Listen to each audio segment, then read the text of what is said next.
Hi hello welcome back to my mini vlog. ಇದು Wednesday vlog ಆಗಿರುತ್ತೆ. Wednesday ನಾನು mehndi online classes attend ಮಾಡ್ತಾ ಇದ್ದೆ. ಸಂಡೇಯಿಂದ ಸ್ಟಾರ್ಟ್ ಆಗಿದೆ. ತನಿಷ್ಕಾ ಮೆಹಂದಿ ಕ್ಲಾಸಸ್ ಅಂತ ತುಂಬ ಚೆನ್ನಾಗಿ ಹೇಳ್ಕೊಡ್ತಾರೆ. ಆ ಅಕ್ಕ ನಂಗೆ ತುಂಬ ವರ್ಷದಿಂದ ಪರಿಚಯ. ಹೇಳ್ಬೇಕಂದ್ರೆ ಅವರು ಕೂಡ online batch first time start ಮಾಡ್ತಾಯಿದ್ದೀನಿ ಅಂತ ಆಫರಲ್ಲಿ ಬರೀ 499ಗೆ ಸ್ಟಾರ್ಟ್ ಮಾಡ್ಕೊಂಡಿದ್ದಾರೆ.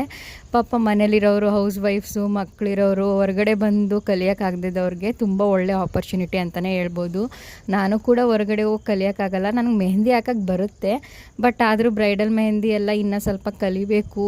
ಏನೇ ಕಲ್ತ್ರೂ ಇನ್ನೂ ಕಲಿಬೇಕು ಅನ್ನೋದು ಇದ್ದೇ ಇರುತ್ತಲ್ಲ, ಅದೇ ಥರ ನಾನು ಕೂಡ ಇನ್ನೂ ಚೆನ್ನಾಗಿ ಕಲ್ತ್ಕೊಳ್ಳೋಣ ಅಂತ ಅಂದ್ಬಿಟ್ಟು ಬರೀ 499 ಅಲ್ವಾ ಅಂತ ಅಂದ್ಬಿಟ್ಟು ಜಾಯ್ನ್ ಆಗಿದ್ದೀನಿ. ತುಂಬ ಚೆನ್ನಾಗಿ ಕ್ಲಾಸಸ್ ಹೇಳ್ಕೊಡ್ತಾರೆ. ಅವ್ರ ರಿವ್ಯೂಸ್ನ ಬೇಕಾದ್ರೆ ನೋಡ್ಬೋದು ನೀವು. ತನಿಷ್ಕಾ ಮೆಹಂದಿ ಕ್ಲಾಸ್ ಅಂತ ಇನ್ಸ್ಟಾಗ್ರಾಮ್ ಪೇಜ್ ಇದೆ ಅವ್ರದ್ದೇ.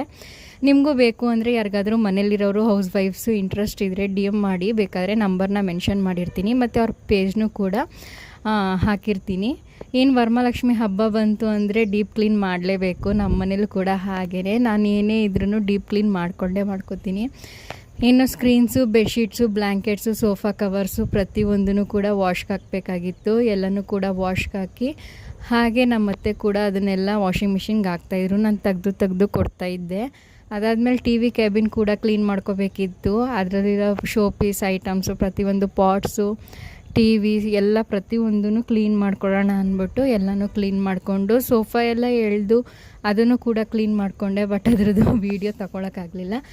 ಅದಾದಮೇಲೆ ಕಿಚನಲ್ಲಿ ಕೂಡ ಒಂದು ಸಿಲಿಂಡ್ರ್ ಇರೋ ಜಾಗದಲ್ಲಿ ಅದಷ್ಟಗಲ ಮಾತ್ರ ಸ್ವಲ್ಪ ಜಿಳ್ಳೆ ಜಾಸ್ತಿ ಆಗಿಬಿಟ್ಟು ಅದು ಕೂಡ ಸ್ವಲ್ಪ ಕ್ಲೀನ್ ಮಾಡ್ಕೊಳ್ಳೋಣ ಅಂದ್ಬಿಟ್ಟು ಅದನ್ನು ಕೂಡ ಕ್ಲೀನ್ ಮಾಡ್ಕೊಂಡಿದ್ದಾಯಿತು. ಆಮೇಲೆ ಒಟ್ಟಿಗೆ ಮನೆಯೆಲ್ಲ ಕಸ ಗುಡಿಸಿದ ತಕ್ಷಣ ಇಷ್ಟು ರಾಶಿ ಕಸ ಬಂತು. ಡ್ರೆಸ್ಸಿಂಗ್ ಟೇಬಲ್ ಕೂಡ ಕ್ಲೀನ್ ಮಾಡ್ಕೊಳ್ಳೋದಿತ್ತು ಅಂತ ಅದನ್ನು ಕೂಡ ಕ್ಲೀನ್ ಮಾಡಿಕೊಂಡೆ.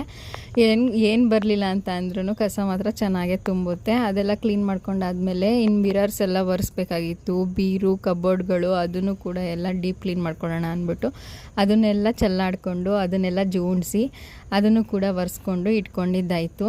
ಆಮೇಲೆ ಒಂದು ಪ್ರಶ್ನೆ ಕೇಳಬೇಕಿತ್ತು. ಏನಂದರೆ ವರಮಹಾಲಕ್ಷ್ಮಿ ಹಬ್ಬನ ತಲತಲಾಂತರದಿಂದ ಬಂದಿದ್ರೆ ಮಾತ್ರ ಮಾಡಬೇಕಾ ಅಥವಾ ನಮ್ಮ ಅನುಕೂಲಾನುಸಾರ ಮಾಡ್ಬೋದಾ ಅಂತ ಯಾರಿಗಾದರೂ ಗೊತ್ತಿದ್ರೆ ಪ್ಲೀಸ್ ಕಮೆಂಟ್ ಮಾಡಿ. ನನ್ನ ವ್ಲಾಗ್ಸ್ನ ನೋಡೋರು, ಏಕೆಂದರೆ ನಾನು ಕುಣ್ಸಲ್ಲ, ಹಾಗೆ ಮಾಡ್ತೀನಿ. ಏಕೆಂದರೆ ನಮ್ಮ ಅತ್ತೆ ಅವಾಗಿಂದ ನಡ್ಕೊಬಂದಿಲ್ಲ ಅಂತ ಹೇಳ್ತಾರೆ.